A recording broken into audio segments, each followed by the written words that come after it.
வங்காள விரிகுடாவில் உருவாக்கிய காற்றழுத்த தாழ்வு நிலை 30ஆம் திகதி வரை தொடரும். மக்களுக்கு விடுக்கப்பட்ட சிவப்பு எச்சரிக்கை. ஜனாதிபதியிடம் மனித உரிமை கண்காணிப்பகம் விடுத்துள்ள கோரிக்கை. வெள்ளத்தில் சிக்கி குழந்தைகள் உட்பட 5 பேர் மாயம். கொழும்பில் அதிரடியாக கைது செய்யப்பட்ட 26 நபர்கள். தேசிய பட்டியலுக்காக உயிரை மாய்த்து கொள்ளவும் துணிந்த முன்னாள் எம்பி. வங்காள விரிகுடாவில் கடந்த 23ஆம் திகதி உருவாக்கிய காற்றழுத்த தாழ்வு நிலை தற்போது ஆழ்ந்த காற்றழுத்த தாழ்வு மண்டலமாக களுவாஞ்சி குடியிலிருந்து கிழக்காக மிகச்சரியாக 126 கிலோமீட்டர் தொலைவில் நிலை கொண்டுள்ளதாக யாழ் பல்கலைக்கழகத்தின் புவியியல் துறையின் தலைவர் நாகமுத்து பிரதீபராஜா தெரிவித்துள்ளார்.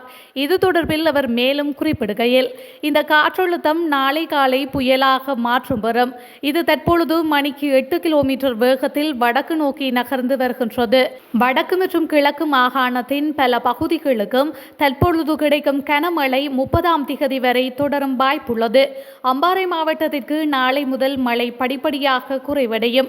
வடக்கு மாகாணத்தின் பல பகுதிகளுக்கும் தற்பொழுது கிடைக்கும் மிக கனமழை தொடரும். வடக்கு மாகாணத்தின் முத்தையன்கட்டு, வவுனிக்குளம் உட்பட மிகப்பெரிய குளங்கள் அனைத்தும் வான்பாய தொடங்கியுள்ளன. வடக்கு மற்றும் கிழக்கு மாகாணங்களில் தொடர்ச்சியாக மிக கனமழை கிடைக்கும் வாய்ப்புள்ளது. குறிப்பாக யாழ்ப்பாணம், கிளிநொச்சி, முல்லைத்தீவு, மன்னார், வவுனியா மாவட்டங்களுக்கு நாளை பிற்பகல் வரை தொடர்ச்சியான மிக கனமழை கிடைக்கும் என்று அவர் குறிப்பிட்டுள்ளார். காரைதீவு மாவடிப்பள்ளி பகுதியில் உளவு இயந்திரம் ஒன்று வெள்ள நீரில் அடித்து செல்லப்பட்டதில் 7 பேர் காணாமல் போயுள்ளனர். அதில் 2 மாணவர்கள் மீட்கப்பட்டு மேலதிக சிகிச்சைகளை பெற்று வருகின்றனர். அம்பாறை அனர்த்த முகாமைத்துவ நிலையத்தின் பிரதி பணிப்பாளர் MACM ரியாஸ் இதனை தெரிவித்துள்ளார். எனினும் காணாமல் போயுள்ளவர்களின் விவரங்கள் இதுவரையில் வெளியாகவில்லை. அதே நேரம் காணாமல் போயுள்ளவர்களை மீட்கும் நடவடிக்கையில் கடற்படையினர் உள்ளிட்டோர் ஈடுபட்டுள்ளதாகவும் அவர் குறிப்பிட்டுள்ளார். தேசிய பட்டியல் மூலம் தாம் நாடாளுமன்றத்திற்கு நியமிக்கப்படாவிட்டால் தற்கொலை செய்து கொள்வேன் என ஐக்கிய மக்கள் சக்தியின் முன்னாள் நாடாளுமன்ற உறுப்பினர் துஷார இந்துனில் ஊடகங்களுக்கு தெரிவித்துள்ளார். தொடர்ந்தும் அவர் கூறியுள்ளதாவது: நான் இந்த ஆண்டு பொது தேர்தலில் 40,000க்கும் அதிகமான விருப்பு வாக்குகளை பெற்றேன். எனவே என்னை தேசிய பட்டியலில் இருந்து நியமிக்க வேண்டும். நான் ஏற்கனவே கட்சியின் தலைவர் சஜித் பிரேமதாசவுடன் பேசியுள்ளேன். அவர் எனது கோரிக்கைக்கு செவிசாய்ப்பார் என்று நான் நம்புகின்றேன். என்னை நாடாளுமன்றக்கு நியமிக்காவிட்டால் எனது வாழ்க்கையை முடித்துக் கொள்வேன் என கூறியுள்ளார். அத்துடன் தேசிய பட்டியல் மூலம் தங்களை நியமிக்க வேண்டும் என்று பலர் கோரிக்கை விடுத்து வருவதால் கட்சி தலைவர் ஆதரவற்ற நிலைக்கு ஆளாகியுள்ளதாகவும் அவர் சுட்டிக்காட்டியுள்ளார்.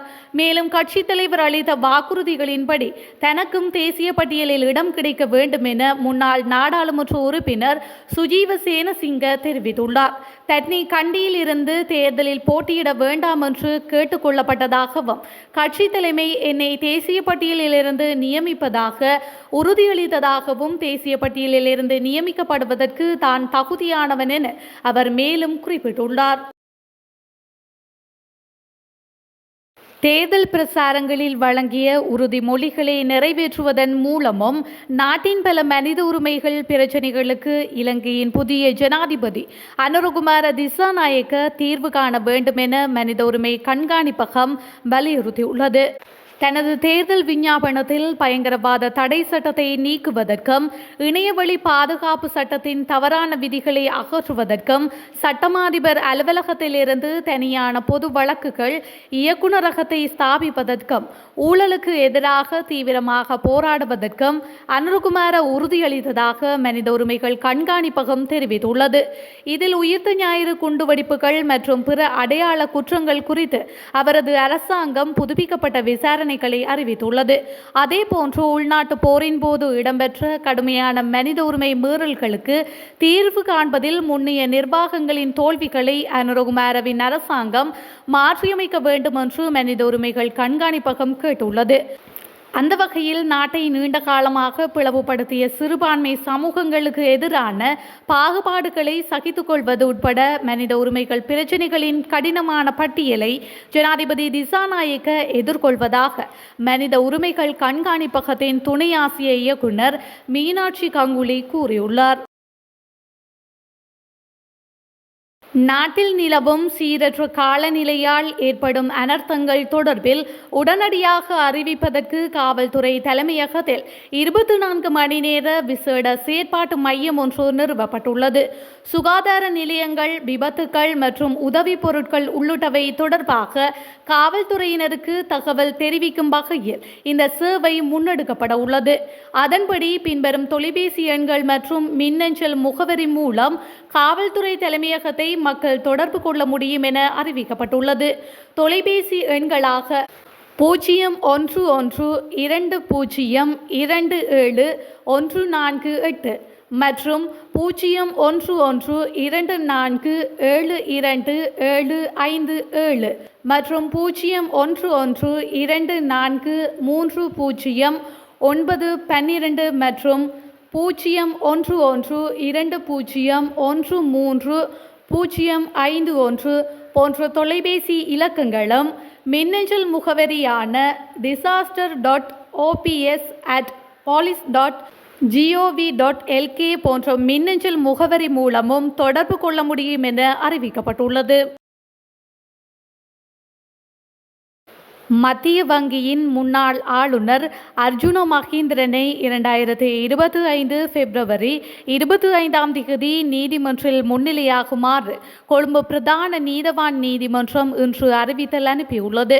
2015 மத்திய வங்கியின் பிணைமுறி மோசடி தொடர்பான விசாரணை தொடர்பில் லஞ்ச ஊழல் ஆணைக்குழுவினால் தாக்கல் செய்யப்பட்டதாக கூறப்படும் ஊழல் வழக்கு தொடர்பிலேயே கொழும்பு பிரதான நீதவான் தெலினகமகே இந்த உத்தரவை பிறப்பித்துள்ளார்.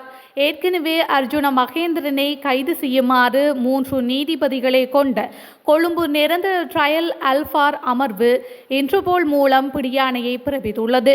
இருப்பினும் அவர் தற்பொழுது வெளிநாட்டில் வசிப்பதன் மூலம் நீதிமன்றங்களில் முன்னிலையாவதை தவிர்த்து வருகின்றமையும் குறிப்பிடத்தக்கது. இலங்கையில் சட்டவிரோதமாக தங்கியிருந்த வெளிநாட்டவர்கள் 26 பேர் குடிவரவு மற்றும் குடியகழ்வு திணைக்கள அதிகாரிகளால் கைது செய்யப்பட்டுள்ளனர். குறித்த கைது நடவடிக்கை நேற்றைய தினம் இடம்பெற்றுள்ளது. கொழும்பு கிருளப்பனை பிரதேசத்தில் உள்ள தற்காலிக விடுதியில் தங்கியிருந்த நிலையிலேயே குறித்த வெளிநாட்டவர்கள் கைது செய்யப்பட்டுள்ளனர். அவர்களில் பங்களாதேஷ் பிரஜைகள் 16 பேரும், பாகிஸ்தான் பிரஜைகள் 2 பேரும், புருண்டி பிரஜைகள் 2 பேரும், India, Philippines, Uganda, Ethiopia, Kenya மற்றும் நேபாளம் ஆகிய நாடுகளை சேர்ந்த தலா ஒவ்வொருவரும் உள்ளடங்கியிருப்பதாக தெரிவிக்கப்பட்டுள்ளது.